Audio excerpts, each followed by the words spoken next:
আসসালামু আলাইকুম। আমার ব্যাকগ্রাউন্ড দেখতে পাচ্ছেন, সাধারণত এরকম নীল আকাশ আমরা দেখতে পাই না। It's just summer in Ireland, Dublin city. আজকে about 20 degrees now, so normally এরকম আবহাওয়া আমরা ড্রিম করি আর কি। সো একটা বিষয় নিয়ে কথা বলতে চাই, সেটা হচ্ছে সারা বিশ্বে এখন দুনিয়ায় এখন মানুষ ধর্মকর্ম আমরা নাই বললেই চলে। তো কোনো ধর্মই, যে ধর্মের মানুষই হোক না কেন, তারা আসলে সঠিকভাবে পালন করে না বেশিরভাগ মানুষ। আমি সবাই কথা বলছি না। সো সংখ্যাগরিষ্ঠ দেশ হিসাবে আমাদের বাংলাদেশে মুসলমানের সংখ্যা বেশি, এবং পৃথিবীর মধ্যে আমার মনে হয় তৃতীয় অবস্থানে আমরা আছি। ইন্দোনেশিয়া, ইন্ডিয়া, তারপরে বাংলাদেশের অবস্থান আই থিঙ্ক। কিন্তু দুর্ভাগ্যের বিষয়, আমরা প্রায় 90% মুসলমান এর দেশে আমরা সঠিকভাবে মুসলমানের সাইনবোর্ড লাগিয়ে আমরা বিভিন্ন অপকর্মের সাথে লিপ্ত আছি আর কি, বেশিরভাগ, অধিকাংশ।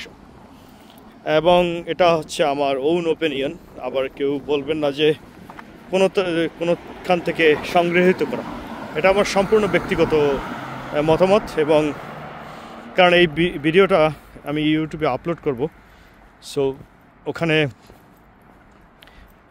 ব্যক্তিগত মতামত ছাড়া সংগৃহীত কোনো কিছু আপলোড করলে সেটা অবশ্যই করতে হবে, সেটার প্রুফ দরকার।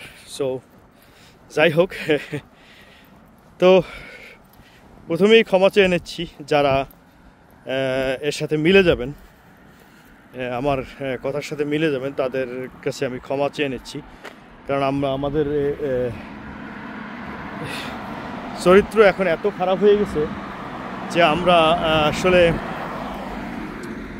সর্বপ্রথমে আমি শুরু করি, আমাদের বাসায় যে টিউটর থাকে, যে বাচ্চা কাচ্চাদের যে পড়াইতে আসে, এই যে পড়াইতে আসার পরে তাদেরকে নাস্তা দেওয়া হয়, এটা এবং কাইন্ড অফ কম্পালসারি হয়ে গেছে। অর্থাৎ আপনাকে নাস্তা দিতেই হবে তাকে। এটা এটা এটা কি, আমার মনে হয় এটা, সে তো বেতন নিচ্ছে, তারপরে নাস্তা কিসের? আবার নাস্তা না দিলে ছাত্রকে ভালো করে পড়ায় না, তাকে পিটায়, তাকে মারে, তারপর তাকে বিভিন্নভাবে হ্যাস্ত করে। যদি ওই ব্যক্তি যদি স্কুলের সাথে সম্পৃক্ততা থাকে, তাকে ফেল করানোরও একটা চিন্তাভাবনা সে করে, যদি নাস্তা ঠিকমতো না দেয়। আসেন হোটেলে, আমরা যখন খাই তখন আমরা টিপস দিই। টিপসটা বাধ্যতামূলক হয়ে গেছে। আপনি খান আর নাই খান, কয় টাকা খাইছেন ডাজন্ট ম্যাটার, আপনার টিপস দিতেই হবে। এটা একটা বাধ্যতামূলক হয়ে গেছে। আপনি ডাক্তার, এটা একটা সুন্দর একটা পেশা ছিল, যেটার ভিতরে কোনো অন্যায় অবিচার ছিল না এক সময়। আজকে দেখেন সেই পেশাটা এখন কোথায় গিয়ে পড়ছে। আমার মনে হয় বাংলাদেশের সবচেয়ে বড় দুর্নীতির একটা আখড়া ডাক্তাররা করে থাকেন বিভিন্নভাবে। আমি সম্পূর্ণ এক্সপ্লেন করতে গেলে এই ভিডিও অনেক লম্বা হয়ে যাবে। তারপরে আসেন শিক্ষকরা কি করে, বিভিন্ন সরকারি কর্মচারী। কোনো প্রতিষ্ঠান নাই যেখানে আপনি ঘুষ ছাড়া কোনো কিছু করতে পারবেন। ঘুষ আমাদের রন্ধ্রে মানে কি বলবো, আমি জানি না কীভাবে মুসলমান দাবি করে, কিন্তু ঘুষ আমাদের রন্ধ্রে ঢুকে গেছে। ঘুষ ছাড়া তা কথাই বলে না। উকিল, জজ, ব্যারিস্টার, যারা আইন প্রণেতা, আইন যারা নিয়ন্ত্রণ করে, আইন শৃঙ্খলা বাহিনী, যারা পুলিশ, whatever, তারা দেখেন কি অবস্থা। ঘুষ ছাড়া তারা কথা বলে না। 2 টাকা পর্যন্ত ঘুষ নেয় রিক্সাওয়ালার থেকে। আই মিন লাইক দুর্নীতি, ঘুষ, চাঁদাবাজি, সুদ, তারপরে চুরি, ডাকাতি, মানুষ হত্যা করার মতো অপরাধ আমরা করে থাকি। কিন্তু আমরা মুসলমান, আমরা নেইবারের সাথে, আমাদের প্রতিবেশীর সাথে অন্যায়ভাবে তাদের জায়গা জমি লুটপাট করে আমরা দখল করি, কারণ আমরা মুসলমান। আমরা মানুষ খুন করি কারণ আমরা মুসলমান। আমরা সুদ খাই কারণ আমরা মুসলমান। আমরা ঘুষ খাই কারণ আমরা মুসলমান। আমরা অন্যায় অত্যাচার করি, আমরা মুসলমান। আমরা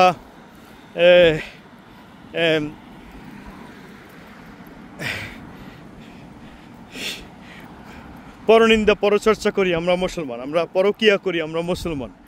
আমরা ধর্ষণ করি, আমরা মুসলমান। আমি জানি না, আসলে নামাজ পড়ি না, আমরা মুসলমান। রোজা রাখি না, আমরা মুসলমান। আমরা জাকাত দেই না, মুসলমান। আমরা চুরি করি, ডাকাতি করি, ছিনতাই করি, লুটতরাজ করি, আমরা মুসলমান।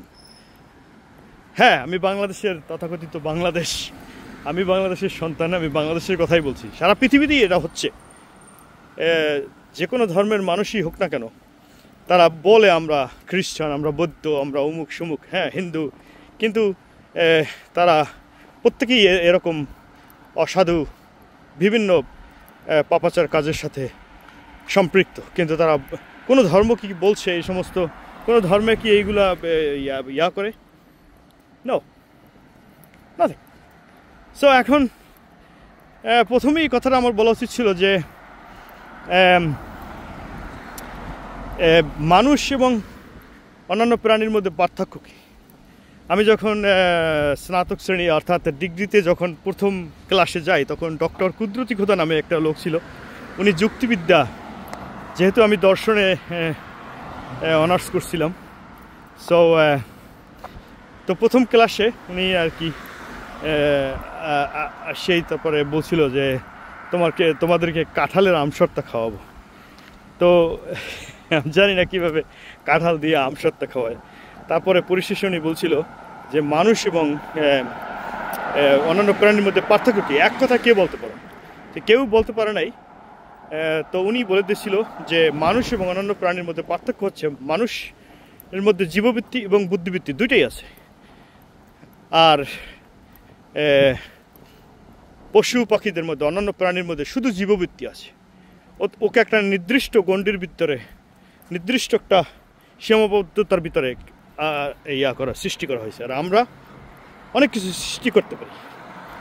আমরা চাঁদে যাইতে পারি, মঙ্গল গ্রহে যাইতে পারি, কম্পিউটার সৃষ্টি করছি আমরা, বিভিন্ন রকম। মানুষরা অনেক কিছু করতে পারে, এক্সটেন্ডেড করতে পারে, কিন্তু পশু পাখি বা অন্যান্য প্রাণী এক্সটেন্ডেড করতে পারে না। ওদের যেতটুকু ক্ষমতা দেওয়া হয়েছে আল্লাহ পাক দিয়ে দিয়েছেন, অতটুকু পর্যন্তই। সো এখন কথাটা বললাম এই জন্য যে মুসলমানের চরিত্র বিশ্লেষণ করলে প্রথমেই আসে যে পৃথিবীর অন্যান্য জাতির থেকে মুসলমানের মধ্যে পার্থক্য কী। হ্যাঁ, কথা ওই একটাই, নামাজ। যারা নামাজ পড়ে তারা মুসলমান, যারা নামাজ পড়ে না তারা মুসলমান না। কারণ পৃথিবীর কোনো জাতি, পৃথিবীর কোনো মানুষ, কোনো জাতি মুসলমান ছাড়া কেউ নামাজ পড়ে না। শুধু মুসলমান জাতি নামাজ পড়ে। তা আপনি অন্যান্য জাতির মধ্যে বিভিন্ন পার্থক্য খুঁজে পাবেন, কিন্তু আপনি যদি দেখেন কেউ নামাজ পড়ে তাহলে সে মুসলমান, আর যদি দেখেন যে কেউ নামাজ পড়ে না তাহলে সে অমুসলিম।